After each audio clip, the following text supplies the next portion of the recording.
যদি তার ধর্ম প্রচার করে সেটার মধ্যে তার স্বাধীনতা আছে, ধর্মীয় স্বাধীনতা যেটা আমরা বুঝি। তার ধর্মীয় কোনো কথায় যদি কারো কোনো বিরোধ থাকে তার বিরুদ্ধে আইনি ব্যবস্থা নেওয়া হোক, অ্যাটলিস্ট তাকে গ্রেফতার যদি কেউ করে থাকে তাকে দেখানো হোক। তাকে গুম করে আসলে অহেতুক হয়রানি করার কোনো আসলে কারণ নাই। আমরা এখানে স্বাধীন দেশের স্বাধীন নাগরিক, আমরা we enjoy constitutional rights and equal constitutional rights. কারো দাড়ি থাকলেই যে সে আপনারা তার মানবাধিকার আপনারা ভুলে যাবেন, প্রচার করবেন না, 3-4 দিন পরে প্রচার করবেন। অ্যান্ড মোস্তাক, কিশোর আপনারা তাদেরকে নিয়ে সরব থাকবেন। এই ধরনের হিপোক্রেসি, ডাবল স্ট্যান্ডার্ড আমরা চাই না।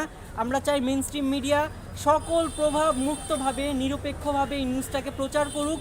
অ্যান্ড আমরা চাই ভাই এবং তার 3 জন সফর সঙ্গে একজন ভাই ড্রাইভার আমিরুদ্দিন ফয়েজ ভাই, আব্দুল মুহিত ভাই এবং আরেকজন হচ্ছে ফিরোজ ভাই, তাদের আমরা সন্ধান চাই। এই দেশে, স্বাধীন দেশে আমরা মুক্তিযুদ্ধের চেতনায় বিশ্বাসী মানুষ। মুক্তিযুদ্ধের চেতনা হচ্ছে সাম্য, মানবিক মর্যাদা এবং সামাজিক ন্যায় বিচার, যেটাকে আমরা দেখতে পাচ্ছি। আই ডোন্ট থিঙ্ক আমরা দেখতে পাচ্ছি। পরিমণির জন্য এক বিচার, আবু তাহা মোহাম্মদ আদনানের জন্য আরেক বিচার। এটা এই দেশে আমরা মেনে নিব না, আমরা মেনে নিব না। ধন্যবাদ।